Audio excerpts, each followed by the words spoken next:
Welcome to the Growth Enablement Madness podcast, and I'm Jim Ward, your host, CEO of BrainCell, the Growth Enablement Company. I'm absolutely mad about helping businesses grow and scale. And in this podcast, my team and I get a chance to talk shop with industry thought leaders about a variety of growth enablement strategies, stories, and technology trends. I'm happy that you're here, so let's get the growth conversation started. Welcome, everybody. I'm Jim Ward, CEO of BrainCell, and I have a fantastic guest with us again today. But before we introduce, it's good. Thanks, Brian. We've got to get some effects because, well, it's good. You're doing good. That's it. I'm trying. Keep trying. So one of the things I want to do before we introduce our guests is I want to make sure everybody knows who's on the podcast that helps me every time we get here to talk to folks. And I want to introduce, I'm going to go backwards this time. I'm going to go Brian Anderson. Brian Anderson is our content manager. And what else do you do, Brian, here at BrainCell? I just do a lot of content. I just sit in a Word doc all day and I just write things. And then sometimes I manage a podcast. That's not the only thing you do. Sometimes you try to get me to eat McDonald's, and I'm not doing it, okay? I'm not doing it. Well, you're missing out. You know, McNuggets are good. Yeah. All right. So fine. And may I also introduce Allie Lipman, who is an account executive and a technology superstar. Say hi, Allie. I'm just here for laughs. Yeah, hopefully providing the background of laughter. Yes. Somebody's got to laugh at your jokes, Jim. Yeah, exactly right. And it needs to be you, Allie. Eliav is our guest, though. I'm jumping right into introducing our guest. From the Bot Lab, I'm introducing the CEO, president, the master strategist, Eliav Cohen. Awesome. Everybody. Thanks for having me. Oh, it's awesome to have you. There's so much to talk about. All things. We're going to talk about a lot of stuff. Not ballooning, right? Either. No, we're going to touch on ballooning because I find that as interesting as our last discussion around NFTs. So let's start with this. Why don't you just first tell us a little bit about yourself, Eliav, your company, what you do. And let me first state, though, that we are now strategic partners. Isn't that awesome? It's super exciting. Yeah, we're really excited to be partners with you guys and see what we can accomplish with clients across the board, which will be a lot of fun. And we're going to be bringing your unbelievable service offerings to our clients. So yeah, tell us a little bit about yourself. What makes you tick? Yeah. What do you think growth enablement means when we tell you we're a growth enablement company? What does it mean to you? So in general, I think it's always more fun to talk about what you do for fun first. So if you see the balloon behind me, I fly hot air balloons. And this is me flying in front of a giant active volcano. That's Mount Rainier. So I fly it in Seattle because it's the most fun possible thing you could do. And I believe that no one should do anything that is not half as fun as what they love doing. And doing the Bot Lab is 50% as fun as what I love doing, which is ballooning. So as long as it doesn't go below that, we're good. If it goes below that, I'm out. In an earlier conversation, we were wrapping on your ballooning of rescue. You rescued somebody in water, right? I saw it on YouTube too. Yeah, this is possibly, I believe, the only time anyone has ever rescued somebody with a hot air balloon. So normally it's like someone's rescuing the hot air balloon, right? If like been somewhere weird, whatever it is, like some hot air balloon rescue. So we were flying over the over the Green River, which, the Green River Killer, right? So I was like looking out for his spots and coming down over the treetops in about 8-9 mile an hour wind, come down over the trees. And all of a sudden, I'm maybe 10 feet from the water. I'm going to touch down. These people start yelling. There's like, help, help, help. I'm like, what is going on? So anyway, I realized I see the raft is broken. There's this girl and this guy. So I was like, well, what am I going to do? It's almost sunset. The heat wave is coming out. It's supposed to be like 110 degrees tomorrow. Like, I'm going to save these people. So I tell the other pilots I'm doing this. The other pilots don't even believe me this whole time. Come down right to the water. You can watch the video. It's hilarious. Touch the water. I tell them to come over. They wade over, get them in the balloon. I fly them over there and save their lives. So that was the first ever saving someone from a hot air balloon. So awesome story. And it is on YouTube. What is the title so people could search it? I think the best is on TikTok. If you look it up on TikTok, it's under Seattle Ballooning on TikTok. You can find the video and a whole bunch of other hilarious videos. Look it up. But it's funny. So the whole way I got into the Bot Lab in general was I had left the big SaaS billion-dollar companies and I was like, I'm going to start a hot air balloon company because that sounds more fun. And I had live chat on the site and realized that while people are asking the same questions over and over again, how high do you go? Can my grandma come? Can I take my infant? Can I have sex in the balloon? Normal questions that everyone would always ask. The sex in the balloon was my question, if you recall. And it's a common question.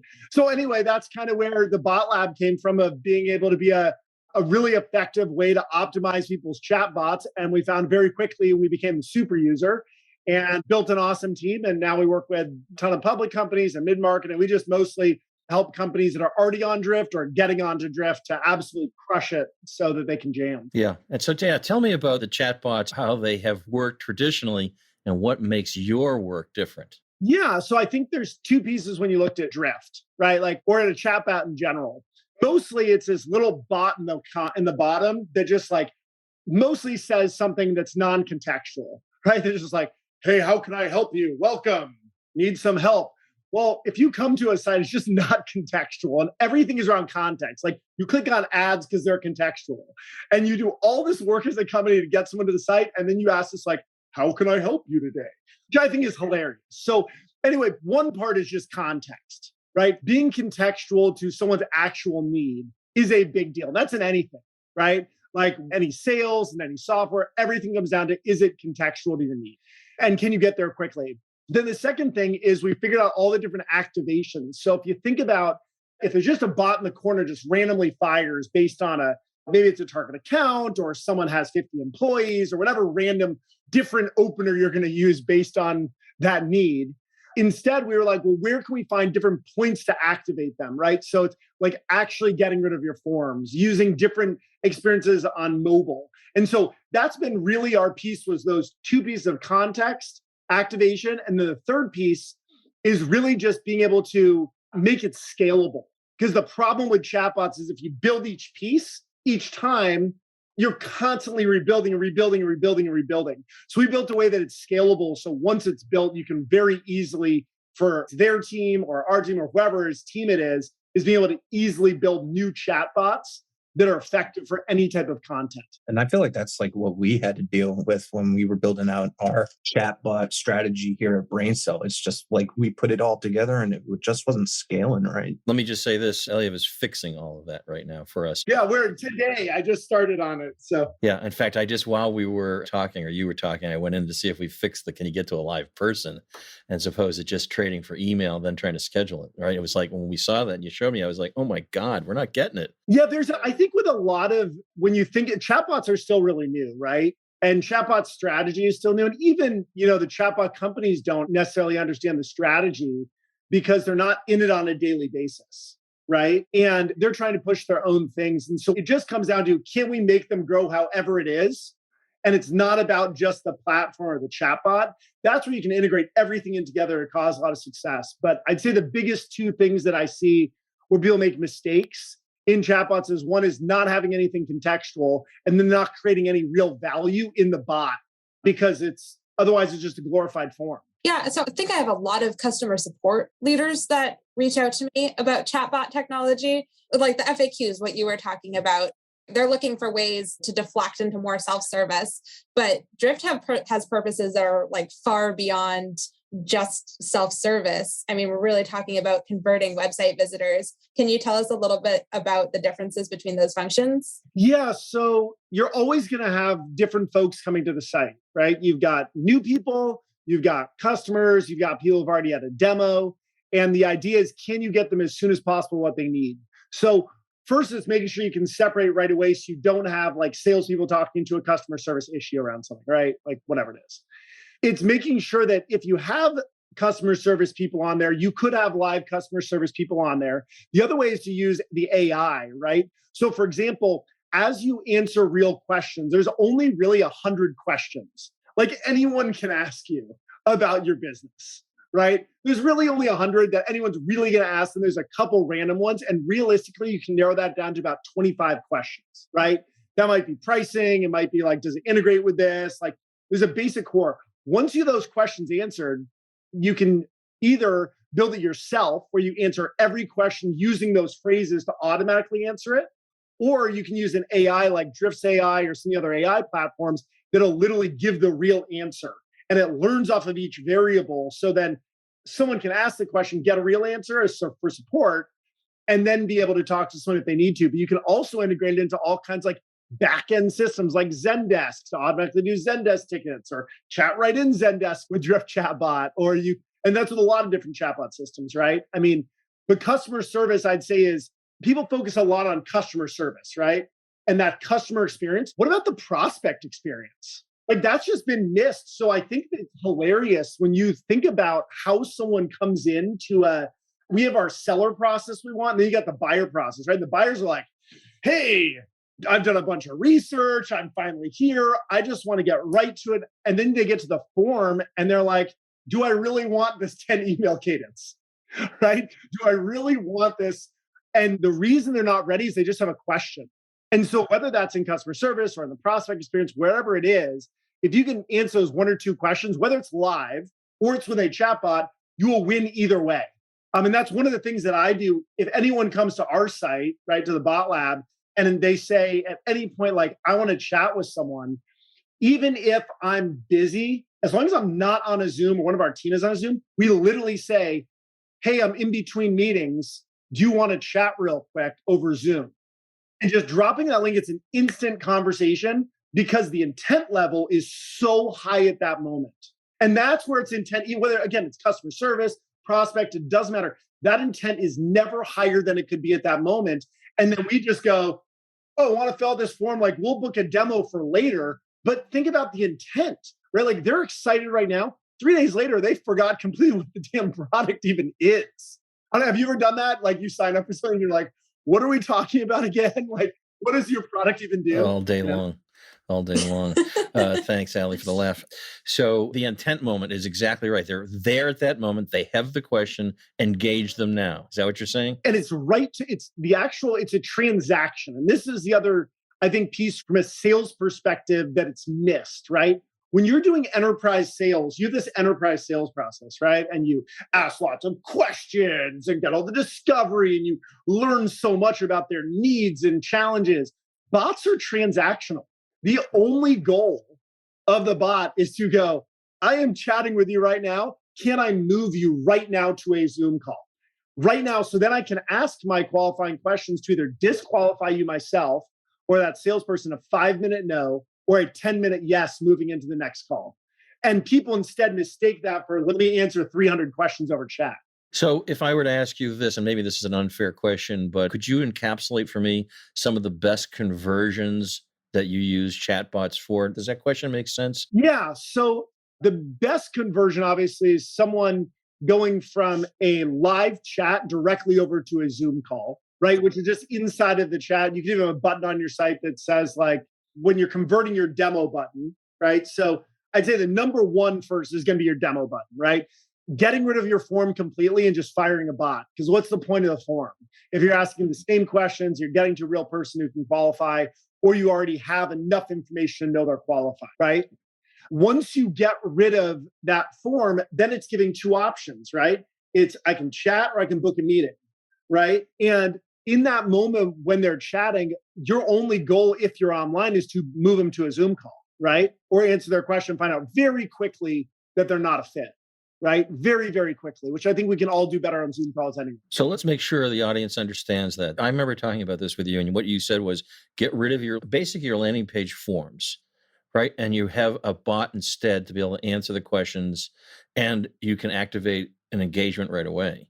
That's the bet one, right?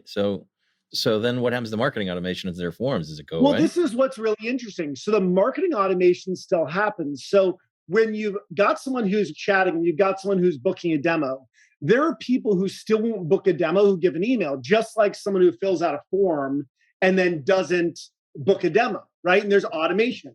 There are people who chat who aren't ready but had a question. There's still automation. So then you're basically taking that segmented list and going, you basically have 3 lists, right? And I find this funny that no company has these 3 lists. Here's the 3 lists. This is if you're on Marketo, you're on Pardot, whatever it is, right? The first list should be, have they had a demo yet? If they have already had a demo, you probably don't want your chatbot telling them to book a demo, right? Because it looks stupid, I'd say. Unintelligent. Or unintelligent. Right. Yes, unintelligent. Unpersonalized. I'm just trying to be kind to the bots out there. Any bots listening, It's not a dumb thing. It's just unintelligent. So then you've got ones where people are already a customer. Well, if someone's already a customer, you obviously don't want to try and book a demo for them because they're there for a reason. It's a customer service typically, or maybe an upgrade, right? So you have to have the right bot. Then you've got the third one, which is they haven't booked a demo yet. And then you've got all of your automation in between those when you move someone into a Marketo Smart List or a Pardot list or whatever, marketing list or Sales Loft or whatever different automation you're using, you're still doing it, but it all comes down to intent, right? So if you think about right now, if the intent is the highest right now, how many are you actually going to convert from the automation? You'll do some because that's why it's worth it, right? Like we all know automation is worth it for follow-ups and email cadences. We know it's worth it, but does it convert as well as in the moment in someone's highest intent? It doesn't, right? And there's a diminishing return. It's not to say they don't work because they work. It's just, why are we making people go through that process or making people go through a qualification email versus training salespeople, either having your bot qualify the correct qualifications that are need to know. I mean, like, if I don't know this, I will not talk to this person. I mean, like, absolutely disqualifiers. And again, it's hard to think about that because we all want to gain every piece of info, right?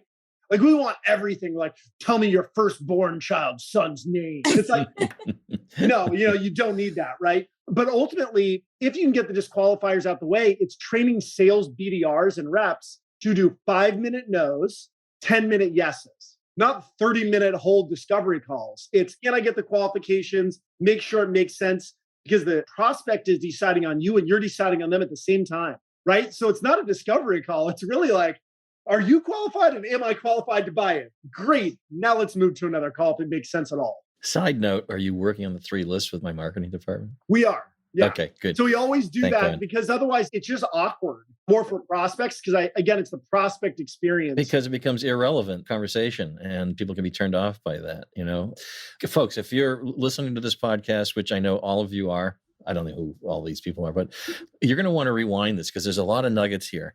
And I think it's really cool because Eliav came to our website. He saw this. Now, by the way, we are paying Eliav to do the work for us. Even though we're strategic partners, he still needs to be paid. And what made it really simple was a 5-minute call with our head of marketing, who already told us with our shitty bot how much we converted. And imagine what we're going to convert when Eliav goes through the strategic process on our bot. And that's the funny thing is you can have a really crappy chatbot and still produce results. And that's where it becomes fascinating is like, well, what happens if you had a 300 or 500% lift in conversations? What does that equal to in demos and in book meetings and then in actual conversion? And if anybody remembers, what I always am trying to accomplish is we're trying to get outcomes for clients, right? And we're trying to also mitigate the need to hire humans at every corner of growth, put humans over where they're very effective and stop with the repetitive work where bots can take over. So this is a way to improve your net profit, become more efficient, and not just increase revenue, but more efficient on an increased revenue. And I would say what's interesting is it's both that it's getting rid of the friction initially, right? Of someone coming to this site and being able to chat, like get that one question answered so they can book a meeting, right?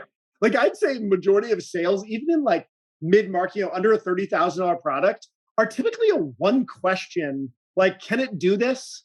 And if it does that, they're like, okay, I'm open.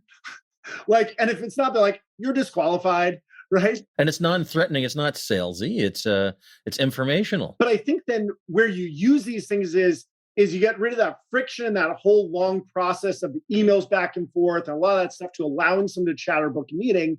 And then throughout the whole sales process, it's also really fast because you're accelerating the sales process by using it. So you can see everybody who's coming to the site from your buying party. I'm pretty sure that's helpful. If you can see all the stuff they clicked on or watched a certain video, I mean, even you saw with me, I sent you the SOW in a drift video, right? So I do that because it allows you to share it with anyone you need. So you have a 7-minute video you can share it. It breaks it down step by step, makes it really, really easy. And that way, on that video, you can still chat or book a meeting. So it's still leaving the accessibility. That's how sales reps that accelerate that sales process too. Folks, are you hearing all these cool things that you can do? I mean, this is cool stuff, like accelerating the sales. Who doesn't want to make a sale go faster so you can get more sales? I mean, this is mind-blowing. Let me ask you this, because I want to make sure we're respectful of your time. Drift is the partner that we both work with as the chatbot. What do you think makes Drift different and better? There's two key pieces. Number one is that they have what's called conversational content. And number two, they have what's called conversational video. Conversational content is a PDF next to a conversation. So it's ungating your content. So to give you an example, I landed a hot air balloon, right, in a cul-de-sac in a gated community. 200 people came up around me. They're really excited. We booked a whole bunch of rides, right? Just saw people asking questions about balloons. Someone said, I'm scared of heights. How does that work, right? And literally we booked a ton. Now, outside of the gate, could any of those guys get their question answered? No, they didn't book. That's gated content. It's hilarious. We're like, check out this really cool piece of content I created. And now I'm going to gate the hell out of it. And I'm just going to not let you read it to become interested in what I do. I think it's hilarious. So instead, you have the content next to an actual bot that is contextual to the bot and the issues they're dealing with and allows them to write while they're reading it, even higher intent to now book our chat, right? Then the second one is with video. It's the same thing. I can drop a video and have a chatbot on the side of it that gives them accessibility. I think those are the two core pieces. And then there's some other pieces that are really interesting just around that Drift has continued to build out as far as making it really easy to build out and then push everything in a really easy integration with like Salesforce and HubSpot and Pardot and Marketo of the major ones. It's been a fascinating as they've grown because I've been involved with Drift since they sucked back in like 2007. So they were horrible back then. And I thought it was good then. So again, one of the salient points that I'm hearing is for all those marketers out there that have always talked about the argument, the debate, ungate, not ungate, this is the real winner. You're ungating. Want some percentages? Yeah. Here's some percentages. If you, just by someone going to that PDF, there's a 12 to 15% engagement rate, meaning they're going to engage with the content and like say, yes, I want to download it, or yes, I have a question or something. It is a 60% average email capture. And you're not just capturing the email, then you're getting to chat with them or book meetings. Tell me one gated content piece that has a 60% even like going to the form and to fill it out. Instead of like a 5-10% like willing to fill it out, and you lose all those people. So here's the rule. If you have good content, should you ungate it? Yes. If you have terrible content, should you ungate it? No, you should gate the hell out of it because it's not worth anything and it won't bring any value. Right. And they're not going to book a meeting off of it. Right. So imagine good content, live questions being answered, meeting can be set right when it's the intentful time that people want to engage. It's like a no-brainer, man. Everything is intent. And if the intent's always the highest when they're on your site, and it's actually, I would argue that it's even higher. I'd say it's at the same spot before they even hit your website because they're looking at reviews, articles, whatever it is. The intent's here. Then they come to the website and it's non-contextual and it comes down a little bit and then it comes back up. Right. We're doing that too, right? When you do the project. Yeah. We'll chat more about that. All right, good. Hey, so let me move a little bit on because I know they're running out of time. Give me one company's example that you have just knocked it out of the park for them. I would say Butterfly Network. They do point of care ultrasounds. So they're both e-com and SaaS. We worked with them before they even launched Drift and they have absolutely jammed. So if you check out both their website and also their mobile, it's a completely different experience. And it's also even on their e-com page where it allows people to chat. So, and converting folks. And that's Butterfly Network? Yeah, just butterflynetwork.com. So if you click on some of the specialty, you'll see specialty bots, all kinds of different stuff in there. It's pretty fascinating. And they even allow like a live ultrasound person to chat with you right now. So they have like a live ultrasound person who will literally show people just how it works and answer clinical questions as well as a different group that it passes to for product, which is fascinating. So I'm going to move you quickly to our techtainment session because I know that Allie has to do a demo. She's got to work. She's got to go earn a. So do you have a question for Allie? Yeah. What's your most dangerous balloon happening? I would say that it was when I was a student pilot. I hadn't learned my emergency procedures yet. And this guy signed me off and let me go up in the balloon up by myself. And there was a thunderstorm about 100 miles out. And I got a gust of wind, some outflow that knocked my pilot lights out, and I didn't know how to relight them. So the pilot lights, these little like little fuel, right? Always stay lit, just like your fireplace. Okay. So anyway, I climbed up onto the side of the basket at 2,000 feet, trying to relight it with my sparker. After being excited, I had found my sparker. I was dropping about 600 feet a minute, couldn't get them lit. Finally, I was like, I just got to maybe spray a little propane, got it relit that way. which apparently was the correct emergency procedure. I just didn't know it yet. Landed 25 miles an hour. And after landing, I was like, wow, if I can do it today and not hurt myself, I can see myself being a successful balloon pilot. What I didn't know at the time was one thing: a balloon acts like a parachute.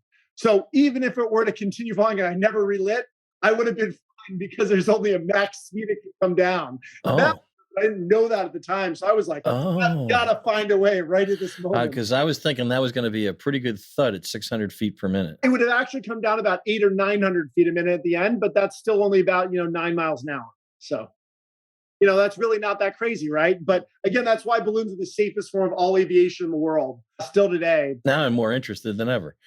I wanted to ask you a question. We're going to bring it back to a final piece of this, but in the hot air balloon, what if you got to go to the bathroom? What do you do? It's only an hour. So it's an hour flight. But what if it's a bad situation? Maybe we'd land, I guess. Okay. But that would be more in a gas balloon. You deal with something different, Right. Yeah. There's been times where I haven't flown because I just wasn't feeling well or for any reason. And if ever a pilot's not feeling well, like that's the time when you would not fly in general. So it all comes down to, ultimate pilot decision making good decision. That's whether it's around the weather or it's whether you're feeling good. So I'm always happy to cancel everyone if someone doesn't feel well or the weather's weird because, the truth is everyone has somewhere to go back to, right? I've got kids, you've got a son, it's like there's no reason. Right. So what is the gas that you use in a balloon? We use propane. So we use propane, and then now I'm getting into hydrogen ballooning, which is really, really fun that I'm super stoked about. Because in a hydrogen balloon, you can fly for a lot longer. Oh, very interesting.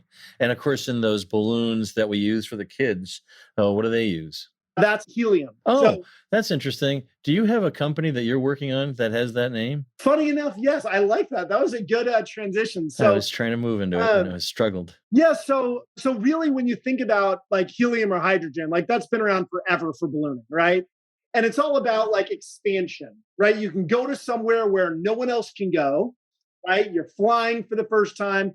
Well, if you're on the ground, you can only see so much or whatever it is. When you go up, you're seeing it a brand new way, right? And this was everyone from Da Vinci, whoever it was, everyone has said around flight, Ben Franklin, all these people were really excited that that this was it, right? And it was using gas. So what happened, which is funny enough, in the homage to ballooning, I created a new sub-company called Helium with the idea that when we were building chatbots for folks initially, I had a couple brands that were kind of manufacturers. And they said, I said, what happens to the guy in Nebraska? The guy in Nebraska talked to the person who's in Nebraska, even though you're the major national site. And they said, well, right now we just send him an email.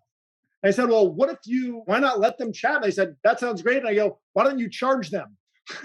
And we realized it couldn't really be done with Drift, but it could be done in different ways. So what Helium specifically does is it allows you to use your chatbot to chat where the highest intent moment is, which is on an article about you, a review about you, or a blog post comparing.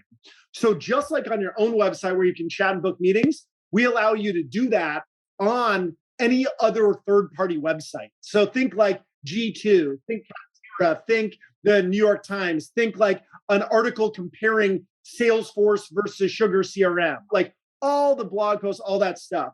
So that's your highest moment of intent, right? Because right there, it's like conversational content. It's an article, right? When you question, can you get an answer? And the answer is yes. And when you can do that, you know that it's someone who's high intent. They're already qualified based on the site they're on. And that's very, very powerful. So that will eventually integrate with all the back-end systems. So for those of you listening out there, this is really, really, really cool. And again, you could be on an advertisement, for example, digital ad. You could also do with a digital ad, but the intent is on the article, right? If there's an article specifically talking about choosing between Salesforce and Sugar CRM, right? Just choosing between the two. If you could chat with someone right there, what is that worth to either Salesforce or Sugar CRM? Getting into the conversation first. Now, there's no intent data yet even, right? The intent data hasn't even showed up in Syncsense or anyone else. It's literally you are the first moment where they are researching and learning about it. Now you get to tell them why your product is better. And you're the educational person? Are they most likely going to work with you? Yes. I see it. It's kind of like two football teams playing. You got the Seahawks and you got the Broncos playing, right? And then you got the 49ers going, but we're good. Can we play? Well, most of the time they don't get to play unless they're really cheap, right? And it's out budget. Otherwise, the two are battling it out. And sometimes there's only one person in the game. Right. So what's the commercial terms? How do you get them to pay? How does Salesforce or Sugar or? Sure. So it works just like almost as like a brand new type of ad unit, right? So just as the same sense of where you're either paying as a fee to be on that site for, just like you have like Yelp, for example, you can put a little button on Yelp site, right? That says like, chat with me or book a meeting that connects to your account, and you pay for it, right? You're paying for accessibility to make them not go to your site, right? Because it's more effective. So will it be a pay-per-click kind of thing? There will be based on volume. There'll be some based on that, and then also some flat fees based on the different systems that we're now integrating with and connecting over. But the future where really it's going is that you've got on your own website, that's a limited amount, right?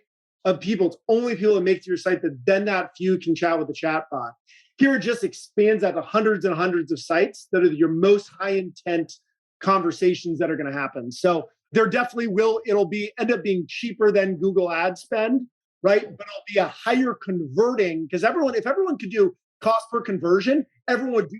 People don't do it because people's site sucks, whatever else. But if you can go to having a conversation, we know that chat conversation, if you break that down, I mean, let's break it down math-wise. Let's say you make $10,000 a sale, right? And your closing percentage is 30%. That means that each demo is $3,000, right? Well, how many conversations does it take to get a demo? Let's say it's 10. Well, if it's 10, that's $300 a conversation. That's what it's worth. Now, is it going to be $300 a conversation? No. But is that what it's worth? Yes. And so that's where there's certain sites, depending on how it is, we have different relationships we're building as the ecosystem. Some will be more flat fees and some will be based on those numbers, and then overall volume because there are costs around it. So you're getting them while they're on their intent dark funnel journey. You could be the first step in the intent journey that's just beginning. We're making that dark funnel actionable for the first time, because actually intent data isn't a lead, right? Like people are confused. Intent data aren't leads. Like that's not a lead.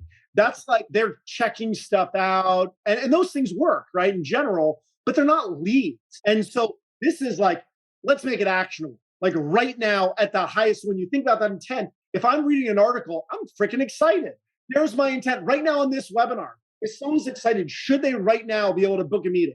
Yes, they should be able to, because that's that high level intent, no matter what it's for, on all your podcasts, or whatever you're talking about, different CRMs, different systems, automation. In that moment is the high moment of intent. It's not when they go. This could literally obsolete the intent data programs. It makes them actionable. I'm not saying it gets rid of them, but it does a pretty damn good job of making it actionable, because it's not every place you're going to have it. So there's still opportunity for intent data and all that big data. But that's a whole nother conversation around intent data, of where it's not actionable and how you have to build systems to make it even slightly actionable in your sales process. I mean, that's a whole undertaking. When's the launch date of this? So officially it'll be with our beta group of clients. It'll be going live next week. So you'll see a bunch of articles. We're going to have chatbots on the actual articles on different news sites that are talking about it.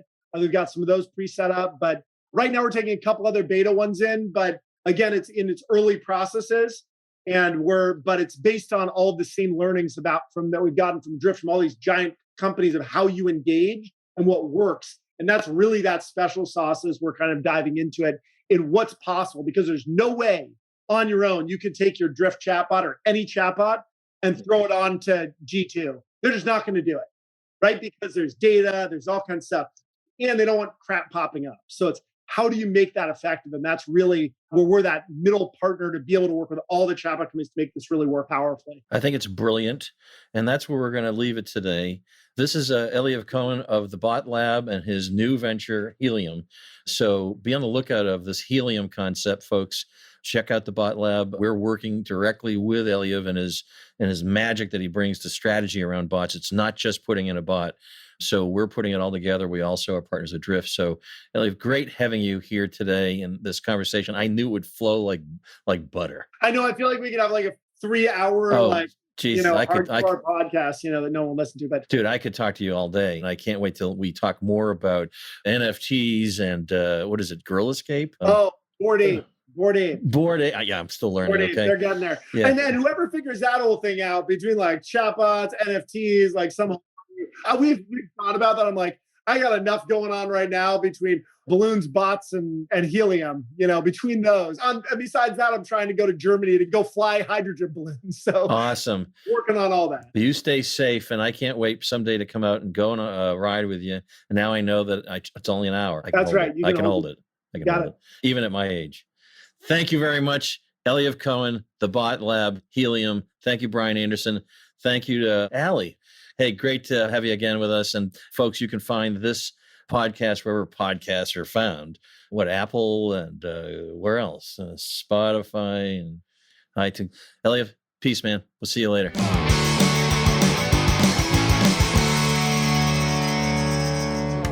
Thank you for listening to this episode of Growth Enablement Madness podcast. I also want to thank Divinio Podcast for this episode's production and distribution. Finally, thank you to Sam Ward for our musical introduction and outro. Be sure to check out all of our episodes wherever you listen to your podcasts, including Spotify, Apple Podcasts, Google Podcasts, and more. New episodes are available monthly and cover all important topics for growing and scaling your business. Until next time, this is Jim Ward signing off. Let's grow.